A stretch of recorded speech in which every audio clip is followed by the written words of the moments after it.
Every time someone talks about GTA 6, they talk about the same thing, how big the map is. But you have been handed the wrong headline. The size of Grand Theft Auto 6 is not the record it is about to break. The real record is that Rockstar may have built the single most alive world ever put in a video game. A place that wakes up, works, hunts, and remembers, even in the corners you will never once drive through. And there is one detail near the end of this, one thing the simulation quietly does the moment you stop looking, that genuinely unsettled me the first time I understood it. Stick with me, because it slowly changes what a video game even is. Now, I know exactly how that sounds. Every big game promises a living world. Every trailer says immersive, dynamic, next generation.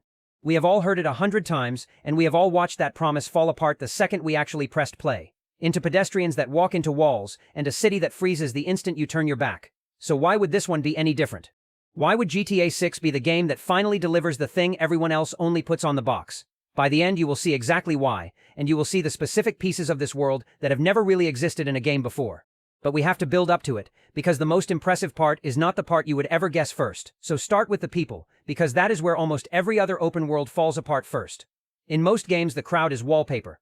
Cardboard cutouts that pop into existence when you look at them, and quietly vanish the moment you leave, with nowhere to go, and nothing to actually do. GTA 6 is reportedly built on the exact opposite idea. The people in this city are meant to carry real daily routines. They wake up, they commute, they clock into jobs, they run errands, they sit down in a diner, and they head home when the sun starts to drop. The morning traffic is not just noise on the road, it is supposed to be people actually going somewhere. Watch one street corner long enough, and you are meant to see the same faces cycle back through it, living the same day you just dropped into the middle of. And that on its own would be impressive. But routines are only the floor of this thing. It is what those people do next that starts to get strange, because a routine is scripted. And scripted is easy. The moment that matters is when the script gets interrupted. And that is where GTA 6 is reaching for something new. These crowds are built to react. Drive like a maniac down the sidewalk, and people are meant to scramble out of the way, not on a timer, but because of where your car actually is.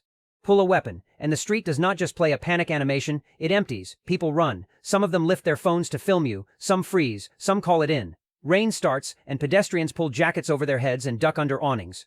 They are reacting to the world, in the moment, instead of playing back a clip. And reacting to you is impressive enough. But reacting to you is not the part that makes a world feel alive. Reacting to each other is. This is where it gets interesting. The people in this city are meant to have lives that have nothing to do with you at all. Two strangers arguing on a corner. A street vendor working a cart and haggling with a customer. Someone filming a dance for their feed while a friend watches and laughs. A couple sharing food outside a shop while the world moves around them. You are not the main character of these little scenes. You are a stranger who happened to walk past the middle of one. There are supposed to be small ambient dramas playing out all over this map, thousands of tiny stories you were never invited into, unfolding whether you show up or not. And here is the thing, if a world only performs when the player arrives, it is a stage. If it keeps performing when the player is just a bystander, it starts to become a place. But even a city full of living people is only half of this world, because none of it stops at the shoreline. Step out past the neon and the traffic, and the state of Leonida opens up into swamp, forest, coastline, and open sea. And Rockstar did not leave that empty. This is meant to be a full ecosystem. Alligators sliding through the wetlands, birds lifting off the water, deer moving through the tree line, fish schooling in the shallows, and under the surface, an entire second world that most players will barely scratch, a living ocean with its own food chain moving beneath you while you are busy up on land chasing the story. Think about the scale of that for a second. It is not one city that is alive. It is a city, and a coastline, and a wilderness, and an ocean, each running their own behaviors at the same time. A record-breaking map is one thing. A record-breaking map that is populated top to bottom, from the penthouse to the seabed, is something we genuinely have not had before. And stretched over all of it, there is one system that quietly bends everything else: the weather. In GTA 6, the sky is not decoration. It is a force the whole world answers to. Clear mornings, brutal afternoon heat, sudden storms rolling in off the water, and the big one everybody has been talking about, hurricane-level weather that can turn the streets into rivers. But the part that matters is not the spectacle. It is that the world responds. Skies darken and the beach empties out. A storm builds and traffic thins as people get off the road. The same street feels like a different place at noon than it does in a downpour at night because the people in it are behaving differently.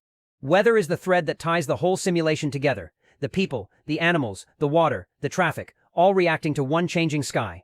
And when every one of those systems is quietly listening to every other one, the world stops feeling like a set of clever tricks running side by side. It starts feeling like it is connected. But even that, all of it, is not the thing that unsettled me. That is still coming.